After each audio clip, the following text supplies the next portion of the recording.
Breaking news tonight, Sean Diddy Combs has been arrested in a Manhattan hotel this evening after a grand jury indicted the music mogul. Sean Diddy Combs has been arrested in Manhattan.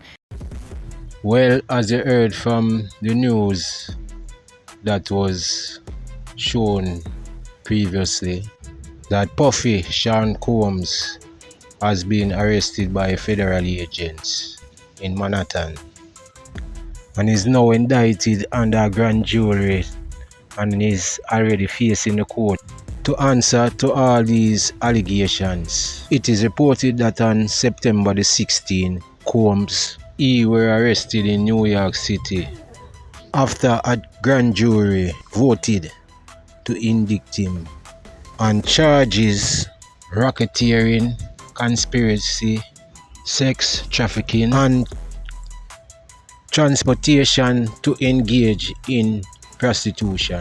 Combs were in New York anticipating his arrest and charge because his lawyer told him that, yeah, you're gonna be arrested and you're gonna be charged and so forth. So he was there awaiting about several days before awaiting his arrest. We're gonna listen to some of these charges that was put against Puffy Sean Combs on this tape right now. Let's take a listen. We're gonna now hear the voice of the US attorney who details the allegedly freak-offs organized by Puffy Sean Combs. Everyone, my name is Damian Williams and I'm the US attorney here in the Southern District of New York. Today I'm announcing the unsealing of a 3-count indictment charging Sean Combs with racketeering conspiracy, sex trafficking, interstate transportation for prostitution. The indictment alleges that between at least 2008 and the present, Combs abused, threatened, and coerced victims to fulfill his sexual desires, protect his reputation, and conceal his conduct.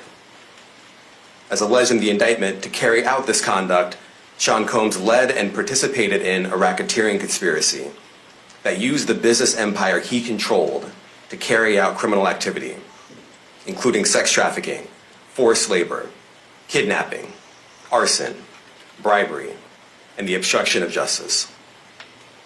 Let me say a little bit more about the charges. The indictment alleges that Combs abused and exploited women and other people for years, and in a variety of ways. As alleged, Combs used force, threats of force, and coercion to cause victims to engage in extended sexual performances with male commercial sex workers, some of whom he transported or caused to be transported over state lines. Combs allegedly planned and controlled the sex performances, which he called freak-offs, and he often electronically recorded them. The freak-offs sometimes lasted days at a time, involved multiple commercial sex workers, and often involved a variety of narcotics such as ketamine, ecstasy, and GHB, which Combs distributed to the victims to keep them obedient and compliant. As alleged, when Combs didn't get his way, he was violent, and he subjected victims to physical, emotional, and verbal abuse so that they would participate in the freak-offs, and that Combs hit, kicked, threw objects at, and dragged victims, at times by their hair. On one occasion in March of 2016, that conduct was captured on video and later reported in the media.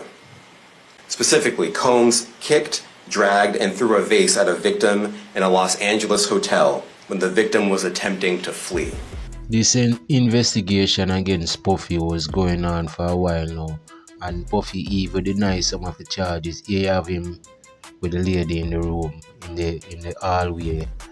This video was released by CNN.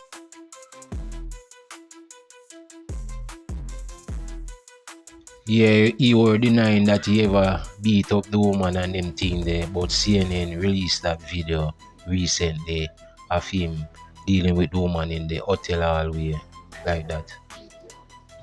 So right now, Fox TV heard that he is held in jail and his bond has been refused.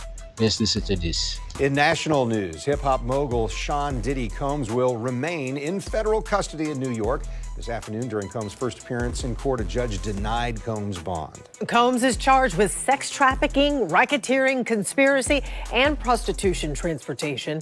News of his arrest is sending shockwaves across the hip-hop community. So today, News4Jax reporter Eric Avanier stopped by Jacksonville's hip-hop radio station 93.3 The Beat for perspective on the accusations against Diddy. 93.3 The Beat, man. T1 right here inside your radio. Yep, I hit you with that Hypnotized by Notorious B.I.G. So that opens the phone lines to see how you feel about this Diddy situation. A situation that has everyone in the hip-hop community talking, including listeners of Jacksonville's hip-hop station 93.3 The Beat.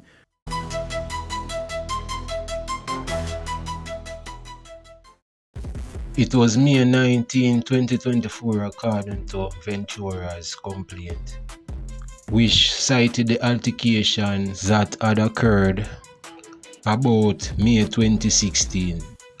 And then April Lampros accuses Combs of a lawsuit filed in New York of sexual assault. Over 4 terrifying sexual assaults that took place between 1995 and 2001, including 3 incidents of rape, in which one case she said Combs were forcing her to take ecstasy and everything. Now all of these are just accusations until he's proven guilty, so I just use the term allegedly. So people, it don't look good for the bad boy you call it, the bad boy artist or the bad boy producer, cause you heard the charges laying down on him, the indictment, one bag of allegation that's lay against him by the attorney, the US attorney, and plus he was put on about $50 million ban, and it was denied. It was rejected because these are some very serious allegations, and he'll have his day in court, and I guess he will be spending some time in jail, as this report says. Listen to this. From his $48 million Miami mansion to hell on earth where chaos reigns. Just some of the words used to describe the Metropolitan Detention Center where Sean Diddy Combs is now being held without bail after pleading not guilty to sex trafficking and racketeering charges.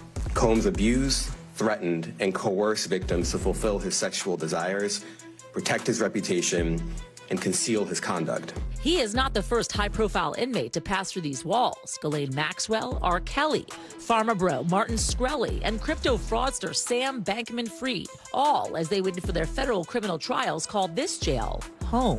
But the conditions of the prison are far from homey, notoriously described as, quote, dreadful, as one judge put it. Some on the bench have even moved away from sending nonviolent defendants there. In April, a group of detainees that prosecutors said were MS-13 gang members in court documents stabbed an inmate 44 times in an attack caught on camera. 2 shivs were recovered from the attack. You see them here. The victim survived. And in the last 3 years alone, 4 inmates have died by suicide. And violence is not the only issue. Accusations of medical neglect. So as you heard, he won't be getting any bail, and he will be answering to these charges. So I guess he'll be spending some time in jail. So that's it for our next program. Remember to like, share, and subscribe to the channel. Yeah, man.